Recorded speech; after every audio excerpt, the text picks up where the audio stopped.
बहुजन संघटनच्या वतीने आज महाराष्ट्र दिनानिमित्त आणि आंतरराष्ट्रीय कामगार दिनानिमित्त एक व्याख्यानाचं आयोजन करण्यात आलेलं आहे. आणि राहुलजी खांडेकर यांनी मला यात निमंत्रण दिलं आहे. विषय जो आहे तो महाराष्ट्र राज्यासमोरील आव्हाने व उपाय, तसा विषय मोठा आहे. तर सर्वप्रथम मी महाराष्ट्र दिनाच्या सर्वांना शुभेच्छा देतो आणि आंतरराष्ट्रीय कामगार दिनाच्या सुद्धा सर्वांना शुभेच्छा देतो. महाराष्ट्र राज्याची निर्मिती ही 1 मे 1960 झाली आणि आता यावर्षी आपण 63वा महाराष्ट्र दिन साजरा केला. राज्याची निर्मिती खरं तर ही संविधानामध्ये ती तरतूद आहे आणि डॉक्टर बाबासाहेब आंबेडकर यांनी पण या गोष्टीचं समर्थन केलं आहे की एक छोटे राज्याची निर्मिती ही मागासलेपणा आणि प्रशासकीय सोय या 2 निकषावर आधारित आपल्याला छोटे छोटे राज्य करता येतात. भाषाच्या आधारावर पण राज्य निर्मिती करता येते आणि अशी राज्याची निर्मिती झालेली आहे. एका राज्याची विभागणी करून दुसरं राज्य निर्माण करण्यात आलेलं आहे. आपल्याकडे अशी उदाहरणं आहेत, जसं यूपीचं उत्तर प्रदेशाचं उत्तराखंड आहे, बिहारमधनं झारखंड झालेलं आहे, इकडे तेलंगणाचं झालेलं आहे आणि आता आपण बघतोय की तेलंगणाचं एक नवीन राज्य झालं, 29वं राज्य झालं ते. आणि याला संविधानाचीच तरतूद आहे. संसदेला तो अधिकार आहे. कोणत्याही राज्याची सीमा बदलता येते, नाव बदलता येते, क्षेत्र बदलता येतं. आणि हे सगळे जे राज्य आहेत ते सगळे एक देशाचा भाग आहे आणि म्हणून देशाची मात्र सीमा आणि त्याचं क्षेत्र आणि नाव बदलता येत नाही. आपल्या देशाचं नाव भारत आणि इंडिया राज्याचा संघ आहे आणि म्हणून असं नेहमी म्हटलं जातं की India is a indestructible union of destructible states. तर हे अतिशय महत्वाचं आहे. आपण त्यामध्ये फार जाऊ नाही, पण एक मराठी भाषिक हे महाराष्ट्र राज्याची निर्मिती झाली आहे. त्याला संयुक्त महाराष्ट्राचा, त्याला शहीदांचा बलिदान आहे आणि खूप इतिहास आहे. खरं तर छत्रपती शिवाजी महाराज, महात्मा ज्योतिबा फुले, शाहू महाराज, डॉक्टर बाबासाहेब आंबेडकर ह्या सगळ्या महापुरुषांचा इतिहास आपल्या समोर आहे आणि त्यांच्या विचारावर महाराष्ट्र राज्याची वाटचाल सुरू आहे. हे अनेकदा आपण ऐकत असतो, सांगत असतो. आणि महाराष्ट्र हे पुरोगामी विचाराचं राज्य आहे असं म्हटलं जातं आणि ते आपल्याला अनुभवायला पण येतं. असं नाही आहे की पण हल्लीच्या काळामध्ये मला असं वाटतं की 1960 पासून जी राज्याची जी वाटचाल झालेली आहे ती प्रगतीच्या दिशेने झालेली आहे. राज्याची वाटचाल की या राज्याचा जो पुरोगामित्व आहे ते ह्या महापुरुषांच्या विचारावर आधारित आहे आणि हा विचार म्हणजे कसा आहे, परिवर्तनाचा विचार आहे. डॉक्टर बाबासाहेब आंबेडकर यांचा किंवा शिवाजी महाराजांचा, छत्रपती शिवाजी महाराजांचं म्हणजे रयतेचं राज्य होतं. म्हणजे ते शिवाजी महाराजांच्या काळामध्ये सुद्धा एक सुराज्याची संकल्पना होती की त्याच्यात जातीभेद नाही, धर्मभेद नाही आहे, असा कोणताही असा भेद नाही, स्त्रीचा सन्मान आहे, सगळ्या जाती धर्माच्या लोकांचा सन्मान आहे आणि त्यांना संधी आहे. अशा पद्धतीचं तेच प्रतिबिंब आपल्याला भारताच्या संविधानात बघायला मिळते. महात्मा ज्योतिबा फुलेंचं कार्य सुद्धा की ज्यांना डॉक्टर बाबासाहेब आंबेडकर यांनी आपला गुरु मानलेला आहे. शाहू महाराज ते कोल्हापूर संस्थानाचे राजे असताना सुद्धा त्यांनी म्हणजे एकूणच जो समाजातला मागे राहिलेला वर्ग आहे, बहुजन असेल, अस्पृश्य वर्ग असेल, दलित वर्ग असेल, तर त्यांच्या शिक्षणासाठी शाळेची सोय, वसतिगृहांची सोय, ह्या सगळ्या गोष्टी आरक्षण 50% 1902ला छत्रपती आपल्या राजश्री शाहू महाराजांनी दिलेला. असा हा आपला इतिहास आहे ना. या सगळ्या महापुरुषाचा कार्य, याचा विचार, याचा प्रभाव डॉक्टर बाबासाहेब आंबेडकर यांच्यावर आणि बाबासाहेबांचं एकूणच कार्य सामाजिक क्रांतीचं या देशातील माणूस हा त्याला सन्मान मिळाला पाहिजे, त्याला जगता आलं पाहिजे, प्रगती करता आलं पाहिजे, जाती धर्मावरून कुठलाही भेदभाव किंवा संधी नाकारली जाऊ नये असं हे तत्वज्ञान आहे.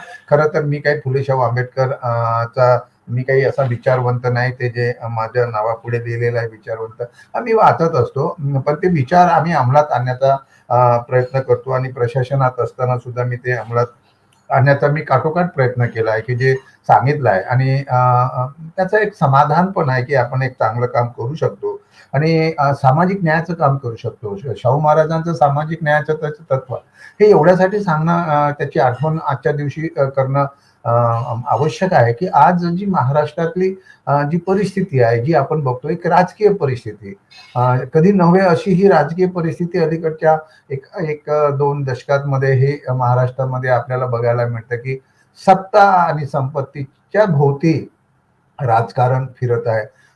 ज्या राजकीय क्षेत्रात जी लोक आहेत, खरं म्हणजे ते लोकांचे प्रतिनिधी आहे, लोकांनी निवडून दिलेले आहेत. पण लोकांनी निवडलेल्या प्रतिनिधींनी लोकांच्यासाठी, त्या गावाच्या विकासासाठी, क्षेत्राच्या विकासासाठी आणि समाजातल्या शोषित वंचित वर्गाच्या भल्यासाठी त्यांना इतरांच्या बरोबर आणण्यासाठी एक काम करणं, त्यांना हिंमत देणं, आधार देणं, त्यांच्या सगळ्या दुःखामध्ये सहभागी होणं, म्हणजे त्यांचं कोणत्याही पद्धतीचं शोषण प्रशासनाकडून होणार नाही किंवा कोणाकडून होणार नाही, त्यांना सुरक्षितता मिळणं, सन्मान मिळणं हा त्यामागचा उद्देश आहे ना. हेच भारताच्या संविधानामध्ये, संविधान सभेमध्ये सगळ्या चर्चा होऊन डॉक्टर बाबासाहेब आंबेडकरांनी ते प्रियांबलमध्ये ते मांडलेलं आहे आणि त्याचा विस्तार अनेक कलमामध्ये तो झालेला आहे. हा आपल्या पुढे इतिहास आहे आणि म्हणून महाराष्ट्रामध्ये जी काही आज आपण बघतोय घडते आहे, ते एक मला असं वाटतं की एक, मी कोणत्या राजकीय पक्षाचा समर्थक किंवा विरोधक नाही आहे, पण राजकीय पक्षाने दिशा दिली पाहिजे. म्हणजे या राजकीय पक्षाच्या संदर्भात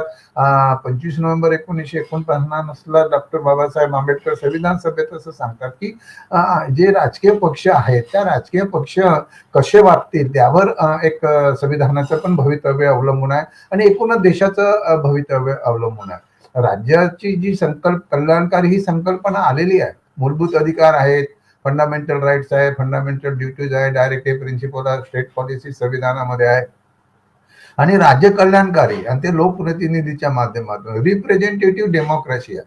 पण आता खऱ्या अर्थी रिप्रेझेंटेटिव्ह डेमोक्रेसी आपण जर महाराष्ट्राचं उदाहरण घेतलं तर आपल्या या मागच्या काही काळामध्ये 1-2 दशकामध्ये म्हणजे जी संविधानाने आरक्षण नीतीच्या अंतर्गत जी SC ST OBC VGNT यांना आणि महिलांना जे प्रतिनिधित्व शासकीय पब्लिक सर्व्हिसेस मध्ये दिलेलं आहे, ते या 2010 पासून एक महाराष्ट्र शासनाने कॉन्ट्रॅक्ट पद्धतीने नियुक्ती करणं, एक आउटसोर्सिंगने नियुक्त करणं आणि त्यामध्ये हे जे संविधानाने दिलेलं आरक्षणाचं धोरण हे बाजूला ठेवण्याची एक प्रक्रिया मोठ्या प्रमाणात सुरू झाली.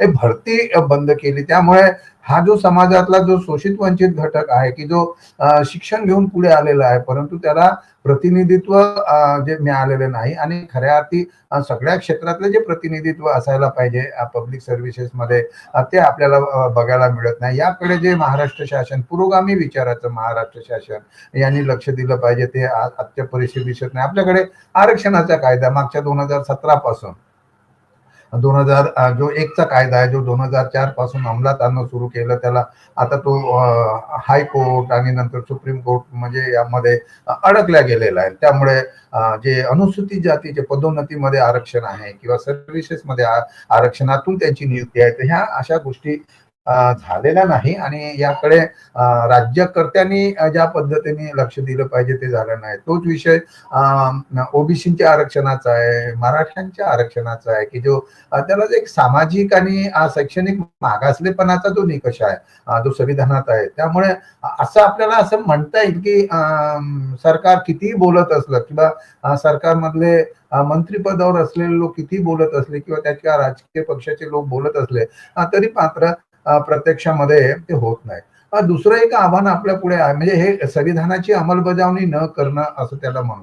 म्हणजे आपण ते नेहमी म्हणतो की संविधान ज्यांच्या हातात आहे ते प्रामाणिक असले पाहिजे, ते संविधानाशी एकनिष्ठ असले पाहिजे, तर संविधानाची अंमलबजावणी. आणि मग संविधान कुणाच्या हातात आहे तर संविधान हे लेजिस्लेचर, कायदे मंडळ, कार्यपालिका आणि न्यायपालिका यांच्यावरती संविधानाची अंमलबजावणी करण्याची जबाबदारी आहे आणि ह्या तिन्ही संस्थांचं आपापला रोल आणि रिस्पॉन्सिबिलिटी डिफाईन केलेले आहे, त्यांचे एकमेकाशी संबंध डिफाईन केलेले आहे आणि या तिघांचाही रोल आहे की या देशातल्या सर्वसामान्य माणसाच्या आशा अपेक्षा पूर्ण करण्याची जबाबदारी त्यांच्यावर आहे, ज्याला गुड गव्हर्नन्स म्हणू, चांगलं प्रशासन करणं. आणि चांगल्या प्रशासनामध्ये न्याय ही संकल्पना आहे, म्हणजे कोणाचं शोषण नाही, भ्रष्टाचार नाही, विलंब नाही, पिळवणूक नाही, अडवणूक नाही, अशा आपण म्हणू की जे राजश्री शाहू महाराजांच्या सामाजिक न्यायाची संकल्पना आहे. म्हणजे शाहू महाराजांनी त्यांच्या काळामध्ये म्हणजे 1902ला म्हणजे त्यांचं जे म्हणजे रिझर्वेशनचं धोरण आलं, असा सुंदर त्यांनी आदेश काढला होता की कोल्हापूर संस्थानामध्ये आता अस्पृश्यांना नोकरीमध्ये 50% आरक्षणामध्ये बहुजनांना तिथे स्थान दिलं जाईल. तर जे ऑलरेडी त्यामध्ये कार्यरत होते त्यांना त्यांनी उद्देशून असा आदेश काढला की यांना जे लोक येतील हे अस्पृश्य मागासवर्गीय तर यांना सन्मानाने वागवलं पाहिजे. आणि जर सन्मानाने वागवायचं नसेल तर जे प्रस्थापित आहेत आधीपासून जे उच्चवर्णीय आहेत तर त्यांना महाराजांनी एक हुकुमनामा काढून असं सांगितलं की तुम्हाला जर असं वागायचं नसेल आम्ही सांगतो तसं तर तुम्ही राजीनामा द्या, तुम्हाला पेन्शन मिळणार नाही. म्हणजे अशा पद्धतीचा आदेश काढणारे राजश्री शाहू महाराज खरं तर जे आरक्षणाचे जनक म्हणतो आपण त्यांना, ती विचारधारा डॉक्टर बाबासाहेब आंबेडकरांच्या त्यांचे ते खरं तर मार्गदर्शक आहेत. आणि बाबासाहेबांबद्दल राजश्री शाहू महाराजांना खूप आदर प्रेम आस्था होती की हे या देशाच्या शोषित वंचिताचेच नाही तर सर्वसामान्य माणसाचे बाबासाहेब हे नेते होतील असं शाहू महाराजांनी म्हटलं होतं. आता ही जी संकल्पना शाहू महाराजांच्या विचारावर आपण चालतो किंवा छत्रपती शिवाजी महाराजांच्या विचारावर आपण प्रशासन करतो असं जरी महाराष्ट्र शासन म्हणत असेल तरी ते समानतेचं, ते स्वातंत्र्याचं, ते न्यायाचं, ते बंधुभावाचं प्रशासन आपल्याला आजच्या काळामध्ये होताना दिसत नाही आहे. अनेक प्रगती झाली नाही झाली असं नाही आहे शिक्षणामध्ये. आता शिक्षणाचा एकतर व्यापार सुरू झाला आहे की आणि शिक्षण एवढं महाग झालं आहे त्यामध्ये सरकारची भूमिका आहे की जे मागे राहिलं ज्याला शिक्षण मिळालं नाही, सब बडे सब पडे असं जरी म्हणत असलो तरी सगळ्यांना शिक्षण देण्याचं, ज्यांना एक आर्थिक परिस्थितीमुळे शिक्षण उच्च शिक्षण घेता येत नाही त्यांची व्यवस्था. आणि महत्वाचं आव्हान मला असं वाटतं की आता हल्लीच्या काळामध्ये महाराष्ट्रातले नेते हे धार्मिकतेवर जास्त, धर्मसत्ता ही जी एक संकल्पना, आणि कधी कधी असं काही राजकीय पक्षाकडून असं म्हटलं जातं की राज्यसत्तेपेक्षा धर्मसत्ता. खरं तर आपल्या देशाच्या संविधानामध्ये धर्मसत्तेला महत्व नाही. धर्म हा त्याचा वैयक्तिक आचरणाचा विषय आहे, तो सार्वजनिक नाही आहे, तो पब्लिक नाही आहे. आणि त्यामुळे संविधानाची शपथ घेऊन सत्तेत आलेल्या लोकांनी अशा पद्धतीचं, आता हे नवीन जे सरकार आलं ते म्हणते आम्ही हिंदुत्वासाठी आलो. मला वाटतं की हे फार चुकीचं आहे. म्हणजे एक मतासाठी आणि सत्ता प्राप्तीसाठी एक लाचारी आहे. याच्यामुळे आपण जे महापुरुषांनी जे विचार सांगितले आहेत, छत्रपती शिवाजी महाराज आहेत, महात्मा ज्योतिबा फुले आहेत, शाहू महाराज आहेत, बाबासाहेब आंबेडकर आहेत आणि अजूनही आहेत की जे संत आहेत आपल्याकडे, ज्यांनी एक परिवर्तनाचा विचार दिला, एक माणुसकीचा विचार दिला, चांगुलपणाचा विचार दिला, त्यांच्या विचाराची प्रताडणा करणं आहे. म्हणजे आपलं हे पुरोगामित्व हे आपण आपल्या सत्तेसाठी आणि एक हव्यास जो आहे सत्तेचा, कसंही करून सत्ता मिळवायची आणि मतं मिळवायची त्याच्यासाठी धर्माचा वापर करणं. त्याच्यामुळे हे जे धार्मिकता, धर्मांधता आहे, मला वाटतं ही एक महाराष्ट्राला पण एक धोका निर्माण करतं, ती संविधानाला पण धोका निर्माण करत असतं. त्यामुळे हिंदुत्व हा विषयच नाही. संविधानामध्ये देशाचं नाव भारत आहे तरी हिंदुस्थान हिंदुस्थान असं म्हटलं जातं. मला असं वाटतं की ह्या ज्या छोट्या छोट्या गोष्टी आहेत त्याचं आचरण प्रत्यक्ष जीवनामध्ये, पब्लिक लाईफ मध्ये नेत्यांनी केलं पाहिजे. कारण नेत्याचं बघून लोक त्यांचं अनुकरण करत असतात.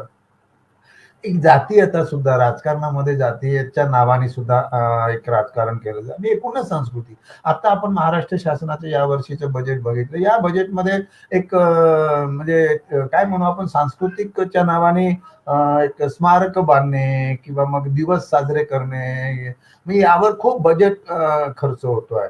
परंतु एकूणच संविधानाचा जो मूल्य विचार आहे तो घर घर संविधान, गावगाव संविधान किंवा संविधानाचं साहित्य निर्माण करणं, संविधान आणि संविधानातून डायरेक्टिव्ह प्रिन्सिपल ऑफ स्टेट पॉलिसीचे जे आर्टिकल 38(1)(2) आहे, आर्टिकल 39 आहे, आर्टिकल 46 आहे. मग या अंतर्गत जे लोकांना एक त्याच्यातले जे एक आर्थिक दरी कमी करणं आहे, सामाजिक दर्जा देणं आहे, म्हणजे खरं तर ती सामाजिक लोकशाही निर्माण करणं आहे. आणि मूलभूत हक्काच्या संरक्षणासाठी डायरेक्टिव्ह प्रिन्सिपल ऑफ स्टेट पॉलिसीच्या अंतर्गत शैक्षणिक, सामाजिक, आर्थिक विकास, सांस्कृतिक विकास इकडे भर देणं आहे. परंतु खूप प्रचार, खूप जाहिराती आणि मात्र प्रत्यक्षात काही होत नाही. आणि सामाजिक न्यायाचं काम आपलं, मला वाटतं हे एक आव्हान आहे, हे राजकीय आहे, सामाजिक आहे. प्रशासनामध्ये प्रचंड भ्रष्टाचार आहे, अडवणूक आहे, सर्वसामान्य माणसाला अशी अनेक उदाहरणं आपल्याला सांगता येईल. म्हणजे प्रशासनात चांगले लोक नाहीत असं नाही, खूप चांगले लोक आहेत. परंतु जी चांगली लोक आहेत ती बाजूला आहेत किंवा त्यांचं राज्यकर्त्यांना ते सोयीचे वाटत नसल्यामुळे त्यांचं ऐकलं जात नाही. आता मी असं म्हणेन की महाराष्ट्राचे आता एक मुख्य सचिव ज्येष्ठतेप्रमाणे आयएस अधिकारी एक महिला अधिकारी आहे, पण महाराष्ट्र त्या महिला अधिकाऱ्यांना मुख्य सचिवपदी नियुक्ती दिलेली नाही. खरं तर द्यायला पाहिजे, ही संधी आहे महाराष्ट्र सरकारला. म्हणजे महाराष्ट्र सरकार स्त्री आणि पुरुष ही जी समानता संविधानाने दिलेली आहे आणि ती समानतेचं तत्व पाळत नाही. महिलाला तुम्ही का नाही मुख्य सचिव पदावर नेमा, जेव्हा की त्या पदासाठी पात्र आहेत आणि ज्येष्ठतेत आहे, ज्येष्ठतेनुसार आणि पात्रता पण आहे त्यांची, ती ती दिली पाहिजे. त्यांना डावलणं म्हणजे आपण महिलांच्या अधिकार डावलणं असं आहे. तर महिलांचा सन्मान करायचा, बोलताना खूप आपण म्हणतो महिलाचा सन्मान, परंतु जेव्हा संधी द्यायची वेळ येते तेव्हा मात्र संधी आपण नाकारत असतो. तर ह्या अशा अनेक गोष्टी आहे प्रशासनात मध्ये पण आहेत, रोजच्या व्यवहारामध्ये आहे. म्हणजे आधी आपण असं बघतो की उपजीविकेचे विषय आहेत, रोजगाराचे विषय आहे. खरं तर एक एक आव्हान सुद्धा महाराष्ट्रामध्ये नक्षलवाद्याचा 1980 पासून महाराष्ट्रामध्ये नक्षलवाद फोफावणं सुरू झालंय. मी अरिला SD होतो 1985 पासून, मी गडचिरोली जिल्ह्यात होतो. तेव्हा मी हे बघितलेलं आहे की 1980 ला नक्षलवादी आंध्रामधून, आताच तेलंगणामधून महाराष्ट्रामध्ये आले आणि ती शोषणाची पद्धत, प्रशासनाचं शोषण किंवा समाजातले जे ठेकेदार आहेत, कॉन्ट्रॅक्टर्स आहेत किंवा प्रभावशाली लोक आहेत किंवा मग इन्फ्लुएन्शियल लोक आहेत, प्रस्थापित लोक आहे, उच्चवर्णीय आहे, यांचं होणं, यांच्याकडून होणारं शोषण, त्यांच्या विरोधामध्ये आलेला नक्षलवाद आजही मात्र ते शोषण थांबलेलं नाही. ते नक्षलवाद्याकडूनही वेगवेगळ्या पद्धतीने केलं जातं, ते प्रशासनाकडून केलं जातं आणि नक्षलवाद्यांचा बिमोड करण्यासाठी एक प्रचंड पोलीस यंत्रणा. आजचीच बातमी आहे कालची की भामरागडच्या भागामध्ये 3 नक्षलवाद्यांचा खतमा पोलिसांनी केला. म्हणजे कुठे कधीतरी पोलीस मरतात, तर कुठे शहीद होतात, तर कुठे नक्षलवाद्यांच्या ला मारलं जातं. दंतेवाडा छत्तीसगडला बाजूला आता काही एका आठवड्याच्या आधी 11 पोलिसांच्या म्हणजे नक्षलवाद्यांनी माइंड ब्लास्ट मध्ये त्यांचा, मला वाटतं त्यांची हत्याच केली आपण असं म्हणू. तर ही जी भारतीयच लोक आहेत, ही आपले देशाचे नागरिक आहेत आणि तो नक्षलवाद, ज्याला माओइस्ट म्हणू आपण, माओवादी जे संघटन आहे, ते संघटन जे भारतीय नागरिक म्हणून त्यांना मान्यता आहे आणि त्यांची जी फिलॉसॉफी आहे ती संविधानाला पूरक अशी फिलॉसॉफी नाही, ती अनकॉन्स्टिट्युशनल ऍक्टिव्हिटीज आहे त्यांच्या आणि म्हणून त्यांचा बिमोड करणं हे तसं सरकारचं प्रशासनाचं हे काम आहे. पण त्यामध्ये निरपराध आदिवासी लोकांचा पण मृत्यू होतो आणि आदिवासींचा जो विकास ज्या पद्धतीने व्हायला पाहिजे तो होत नाही. अशी अनेक उदाहरणं मी गडचिरोली जिल्ह्यामध्ये प्रांत अधिकारी म्हणून मी 1985 ते 89 4.5 वर्ष आणि नंतर शिव म्हणून मी जवळजवळ 1.5 वर्ष काम केलं आणि त्या आधारावर आणखी एक पाऊल नावाचं पुस्तक लिहिलं. त्या गडचिरोली जिल्ह्यातल्या आदिवासीच्या अनुभवावर काही घटना टाकून आणि प्रशासनातले समस्या सांगायचा मुद्दा असा की पुरोगामी महाराष्ट्राने, आपण पुरोगामी म्हणजे काय की आपल्याला प्रगतीच्या दिशेने जायचं आहे, अधोगतीच्या दिशेने जायचं नाही. महाराष्ट्रातले उद्योगधंदे कुठेतरी दुसऱ्या राज्यात, गुजरातमध्ये घेऊन जाणं, महाराष्ट्रात उद्योगधंदे नाही आणि याचा जो परिणाम पण होतो, तो परिणाम या देशातला जो दलित, आदिवासी, वंचित, शोषित वर्ग आहे, बहुजन वर्ग आहे की ज्याचं जगणंच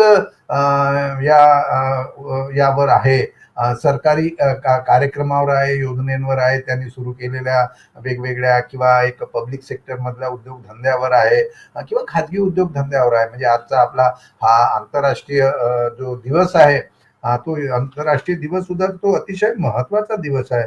आता परवाच कालच 30 तारखेला नवी मुंबईच्या युवा सेंटरमध्ये असंघटित कामगाराचं साहित्य संमेलन झालं. त्यांनी मला साहित्य संमेलनाचं उद्घाटक म्हणून बोलावलं. तिथे ललित बाबर सर होते, हिरामनजी होते, त्यानंतर रोशनी मॅडम होते, ऍडव्होकेट निकाळजे, सुजित निकाळजे आणि त्यांच्या सगळ्या ग्रुपने ते आयोजन केलं होतं.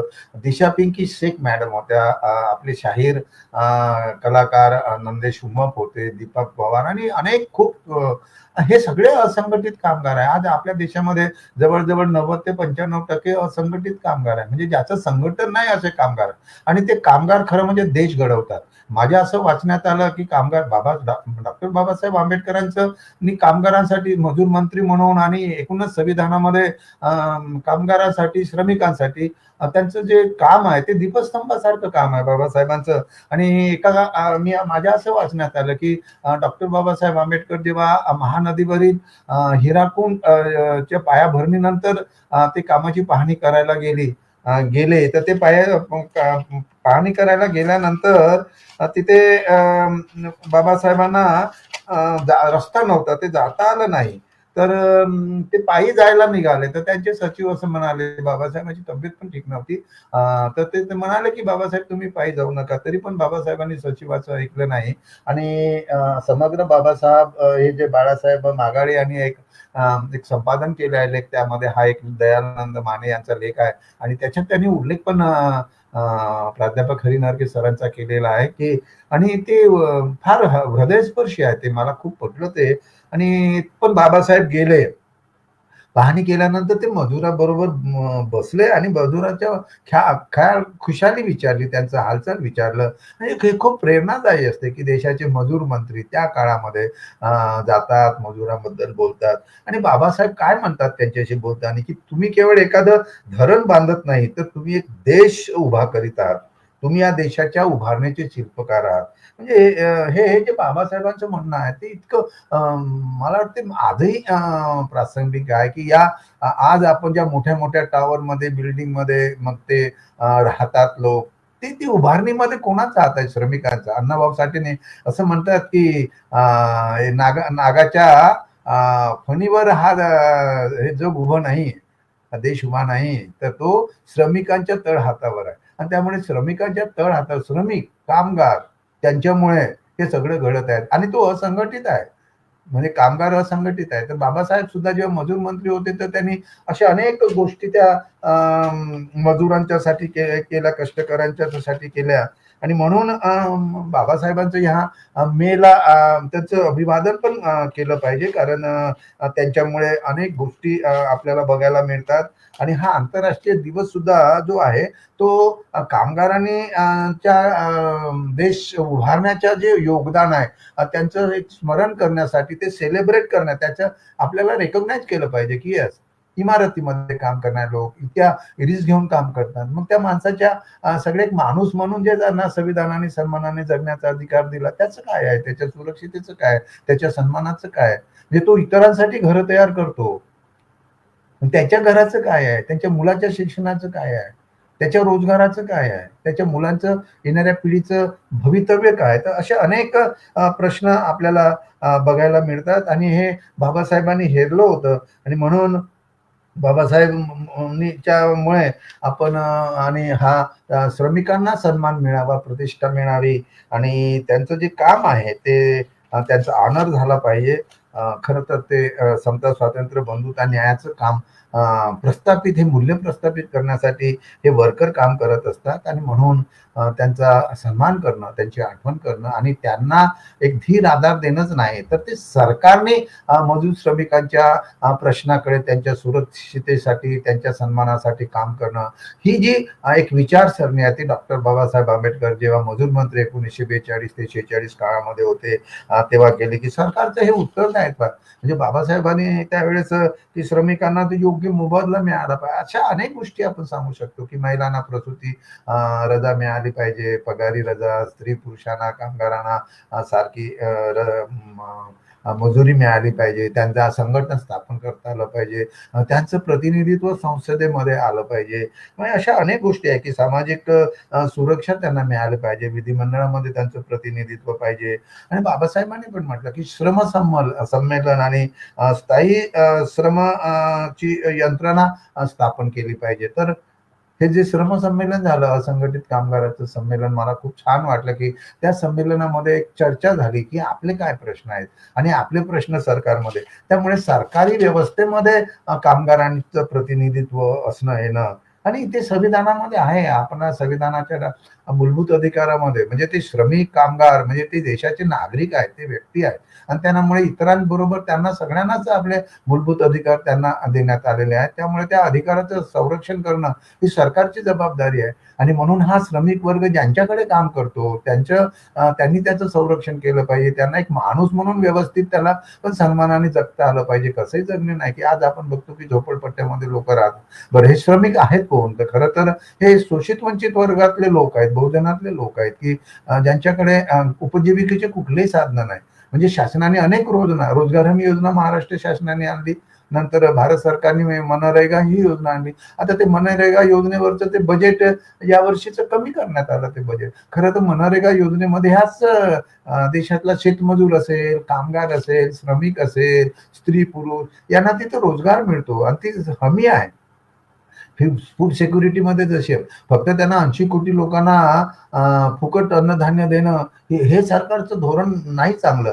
पण यांना तुम्ही स्वतःच्या पायावर उभं करणं, ते रोजगार निर्मितीचे साधन उभे करणं. आज पब्लिक सेक्टरमध्ये ह्या श्रमिकांना संधी होती काम करण्याची. आता ते पब्लिक सेक्टर हे खाजगी लोकांना सरकारच्या माध्यमातून ती विकले जात आहे. त्याच्यामुळे श्रमिकांची संख्या आपोआप कमी, श्रमिकांचं प्रतिनिधित्व पब्लिक सर्व्हिसेस मध्ये नाही आहे, किंवा ज्याला आपण रिप्रेझेंटेटिव्ह लोकशाही म्हणतो त्या लोकशाही मध्ये खऱ्या अर्थी श्रमिकांचं, कामगारांचं प्रतिनिधित्व नाही. तर असे हे अनेक प्रश्न आहेत. त्यामुळे ही जी भारतातील मजुरांची जी परिस्थिती आहे ती परिस्थिती सुधारली पाहिजे, कारण हे देश घडवतात. जे बाबासाहेब म्हणतात की हे भारताच्या उभारणीचे जे शिल्पकार आहे, जसं बाबासाहेबांना संविधानाचे शिल्पकार म्हटलं, आणि ही विचारधारा जी आहे, परिवर्तनाची विचारधारा, एक माणूस म्हणून त्यांना प्रतिष्ठा, सन्मान दिलं पाहिजे, चांगलं जगता आलं पाहिजे. तर हा जो विचार आहे तो हा देशाचा विचार आहे, तो देश घडवण्याचा विचार आहे. आणि त्याच्यामध्ये श्रमिक मजदुरांची एक फार मोठं त्यांचं योगदान आहे. त्यांच्याशिवाय म्हणजे स्वच्छता असेल, त्यांच्यासाठी जरी कायदा केला, पण आजही अस्वच्छ व्यवसायात काम करणाऱ्यांचं काय आहे, त्यांची परिस्थिती वाईट आहे. मग त्यांना का घरं मिळत नाही? त्यांना, त्या मुलांना उच्च शिक्षणाची सोय पाहिजे त्या प्रमाणात का नाही आहे असं नाही म्हणणं, आहे काही प्रमाणात, पण अजून करण्याची गरज आहे. म्हणजे अशा व्यवसायातले श्रमिकांतले लोक, शेतमजुरांची आहे, जी गरिबांची आहे, की जे इमारती बनवणार, पूल बनवणार, धरणं बनवणार, ही जी सगळी आहे, हा देश बांधण्याचं काम हे श्रमिक करतात. त्यामुळे इंटरनॅशनल जो वर्कर्स डे आहे किंवा लेबर डे आहे, या निमित्तानं त्यांच्या कामाचं एक प्रशंसा करणं आणि त्यांच्या प्रश्नाला वाचा फोडणं, त्यांच्या प्रती कृतज्ञता व्यक्त करणं, मला असं वाटतं की हे इंटरनॅशनल वर्कर डेच्या निमित्ताने खूप महत्वाचं आहे. मजुराकरता राज्य जागेची मागणी बाबासाहेबांनी केली, कामगारांना पगारी सुट्ट्या आहेत, श्रमिकाचं धोरण 1942 ला केलं, महागाई भत्ता देण्याचं सरकारची श्रमिकाप्रती कर्तव्य काय आहेत हे श्रमिक परिषद 26 नोव्हेंबर 1950 ला झाली. बाबासाहेब तेव्हा कामगार मंत्री होते, त्यांनी त्याच्यामध्ये अनेक गोष्टी केल्या आणि हे एक फार मोलाचं काम कामगार करतात. त्यामुळे आपण कामगाराकडे आपला बघण्याचा, सरकारचा सुद्धा त्या बघण्याचा दृष्टिकोन आहे. आज महाराष्ट्रामध्ये हे एक पण आव्हान आहे की या कामगारांच्यासाठी असं विशेष म्हणजे कामगारांचे कायदे आहे ते त्यांच्या सोयीचे असले पाहिजे. केंद्राचे कायदे असो किंवा राज्याचे कायदे असो, त्याची चर्चा झाली पाहिजे. म्हणजे त्याच्यावर जो फोकस आहे, म्हणजे आज महाराष्ट्र शासनाने जी जाहिरात काढली, ती जाहिरात आपण जर बघितली तर ती मजुरांच्या आणि श्रमिकांच्या साठी एक नवीन घोषणा, त्यांच्या भल्याची, त्यांच्या मुलांच्या शिक्षणासाठी, त्यांना रोजगार निर्मितीसाठी, त्यांना पब्लिक सर्व्हिसेसमध्ये प्रतिनिधित्व मिळेल, त्यांना जाणीवपूर्वक विधिमंडळात प्रतिनिधित्व मिळेल, अशा पद्धतीची ती धोरणात्मक घोषणा असली पाहिजे. पण ती आपल्याला दिसत नाही. म्हणजे सरकारने या श्रमिकांकडे एवढं लक्ष दिलं पाहिजे, ते लक्ष न देता सरकारचं दुर्लक्ष होत आहे. आणि मला वाटतं की हे अनेक प्रश्न आपल्या समोर आहेत. महाराष्ट्र पुरोगामी आहे, महाराष्ट्राची प्रशासकीय यंत्रणा खूप चांगली आहे, त्याला एक गौरवशाली इतिहास आहे, महाराष्ट्राला गौरवशाली इतिहास आहे. आणि पण आज जे घडत आहे, सर्वसामान्याचं सरकार आपण म्हणतो, पण ते प्रत्यक्षात सर्वसामान्यांसाठी न्यायपूर्वक, ज्याला असं म्हणतो की ज्याला जी सामाजिक न्यायाची संकल्पना जी संविधानात आहे ती मात्र होताना दिसत नाही. आर्टिकल 39 मध्ये, आर्टिकल 46 मध्ये जे म्हटलेलं आहे ते या समाजातल्या दुर्बल घटकासाठी म्हटलेलं आहे. ते समाजातल्या जे अनुसूचित जाती जमातीसाठी म्हटलेलं आहे की त्यांचे शैक्षणिक हित साधल्या गेले पाहिजे, विशेष लक्ष दिलं पाहिजे आर्टिकल 46 नुसार. आणि त्यांच्यावर कोणत्याही पद्धतीचा सामाजिक अन्याय, अत्याचार होऊ नये आणि होणाऱ्या अन्याय अत्याचारापासून संरक्षण दिलं पाहिजे, ही ती विचारधारा आहे. ती छत्रपती शिवाजी महाराज, महात्मा फुले, शाहू महाराज, डॉक्टर बाबासाहेब आंबेडकर यांची ही विचारधारा आहे की एक समाज जोडणे, एक सुराज्य प्राप्त करणे की ज्याच्यात जातीभेद नसेल, धर्मांधता नसेल, असहिष्णुता नसेल, तो मोठा हा छोटा, भेदाभेद नसेल, असमानता नसेल, सामाजिक आर्थिक एक संधी ज्यांच्याकडे नाही उपलब्ध केली पाहिजे, जे खूप पुढे गेलेले आहे त्यांच्याबरोबर जे मागे राहिले आहेत त्यांना त्यांच्याबरोबर आणण्यासाठीचे धोरण सरकारचं असेल आणि तशी ती बजेटची तरतूद असेल. आता आम्ही पण अनुसूचित जाती उपाययोजनेचं बजेट बघतो तर महाराष्ट्र सरकारचं जवळजवळ 40,000 कोटी रुपये मागच्या या 10 वर्षामध्ये नाकारले गेले. खरं म्हणजे जास्तच देणं अपेक्षित आहे, नाकारणं अपेक्षित नाही. जी परिस्थिती अनुसूचित जातीची आहे तशीच जवळपास परिस्थिती ही अनुसूचित जमातीची आहे, ती भटक्या विमुक्तांची आहे, आणि ती बहुजनांची आहे, ती महिलांची आहे, ती अल्पसंख्याकाची आहे, जवळजवळ सगळ्यांचीच आहे. त्यामुळे याकडे लक्ष दिलं पाहिजे. जेवढं इन्फ्रास्ट्रक्चरमध्ये खूप पैसा दिला जातो, पण इन्फ्रास्ट्रक्चर निर्माण करण्यामध्ये जो श्रमिक आहे, मजूर वर्ग आहे, त्यांच्या हिताकडे पण लक्ष दिलं पाहिजे. आता ऊस तोड कामगारांचे प्रश्न आहेत, अनेकांचे प्रश्न आहे. म्हणजे आज आपण जर तसा विचार केला तर आज महाराष्ट्र दिनी आपण कुठे आहोत? 63 वर्षामध्ये 63 साजरा केला तेव्हा आपण काय अचीव केलं? खूप काही अचीव केलं, परंतु सामाजिक न्याय ही जी संकल्पना आहे त्या सामाजिक न्याय संकल्पना कडे मात्र हल्लीच्या काळामध्ये दुर्लक्ष होत आहे, त्या सामाजिक न्यायाकडे.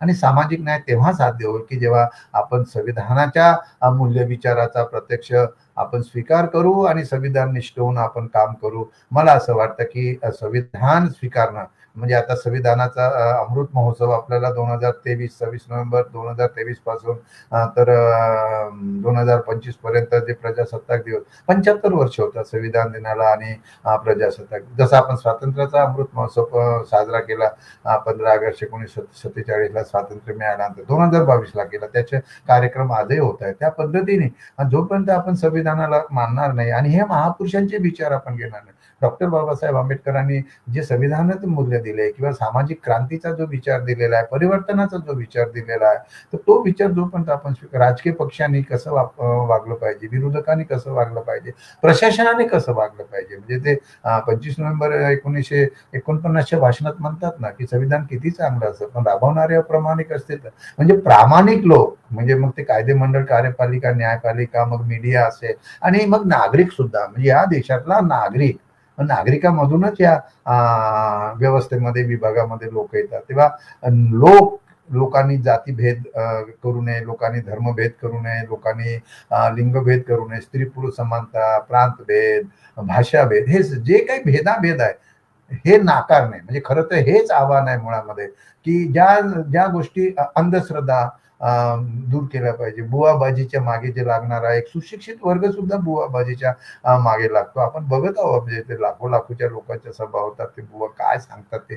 म्हणजे जिथे खरं तर संविधानाचा स्वीकार केला पाहिजे त्या ठिकाणी संविधानाला विपरीत काम करणारे जे लोक आहेत अशा पद्धतीचं वर्तन. तर ते जे ज्यांच्या हातात सत्ता आहे, जी मोठी, ज्यांच्याकडे एक सर्वसामान्य माणूस बघतो, बुद्धिजीवी लोक आहेत, त्यांचं वर्तन, त्यांचं चारित्र्य, त्यांचं वागणं, त्यांचं बोलणं, त्यांचं करणं हे एक संविधानाला अनुसरून असलं पाहिजे. ते तसं दिसलं पाहिजे. त्यांचा तो स्वाभिमानाने वागणं, त्याचं शीलवान असणं, त्याग असणं. शेवटी हा देश जे काही स्वातंत्र्य आपल्याला मिळालं आहे ते टिकवून ठेवणं ही देशाच्या नागरिकांची जबाबदारी आहे. आणि मला असं वाटतं की संविधान दिनानिमित्त महाराष्ट्र शासनच नाही तर देशाला त्याची म्हणजे संविधान की बात विकास के साथ ही ज्या संकल्पनेवर आम्ही संविधान फाउंडेशनच्या वतीने संविधानाची शाळा 99 कार्यक्रम केले आणि आता 6 मे 2023 ला पुणे येथे डॉक्टर बाबासाहेब आंबेडकर सांस्कृतिक भवन मालधक्का पुणे इथे आम्ही 100वा एक कार्यक्रम ठेवला.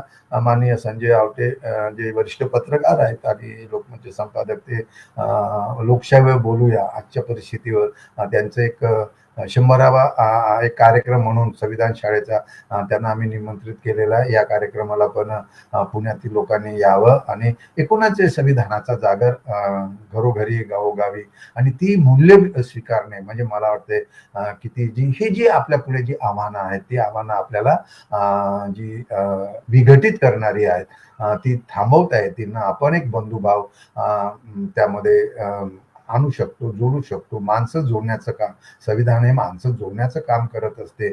त्यामुळे ते काम आपल्याला करावं लागेल आणि या दृष्टीनं राज्यकर्त्यांनी, प्रशासनात असलेल्या अधिकाऱ्यांनी, कर्मचाऱ्यांनी, मीडियामध्ये असलेल्या लोकांनी सगळ्यांनीच काम करण्याची गरज आहे. मला वाटते महाराष्ट्राच्या पुढचे जे महाराष्ट्र अजून आपण एक प्रगतीवर पुन्हा घेऊन जाऊ शकतो, की महाराष्ट्राच्या प्रशासनाचा देशात गौरव आहे, महाराष्ट्राच्या पोलिसाचा देशात गौरव आहे, महाराष्ट्राचं राजकारण म्हणजे पुरोगामी विचाराचं महाराष्ट्र असं नेहमी म्हटलं पाहिजे. आपल्याला हे सगळं नुसतं कायम करणे नाही, तर ते अजून एक चांगल्या पद्धतीने दिशादर्शक देशाला म्हणजे आपण जे बघतो की तेलंगणा राज्य त्यांनी जे आता वेगळं त्यांनी सचिवालय केलं, तर डॉक्टर बाबासाहेब आंबेडकर यांचं नाव दिलं त्यांनी.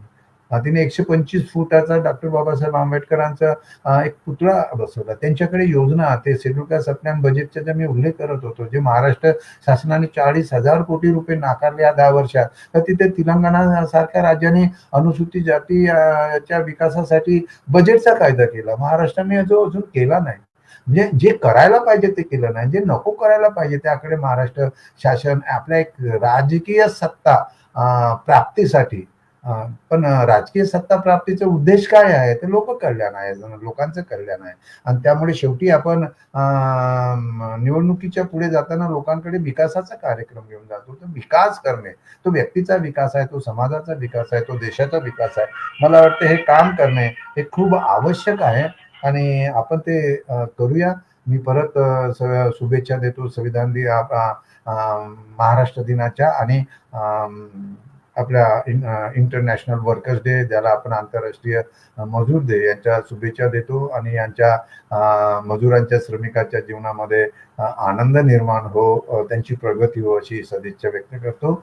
डॉक्टर बाबासाहेब आंबेडकर यांच्या त्या मजुरांच्या श्रमिकांच्या साठी त्यांचं दीपस्तंभासारखं केलेलं कार्य ते आज इतिहासात आहे, आपल्या समोर आहे. आजही आपण त्याची चर्चा करतो.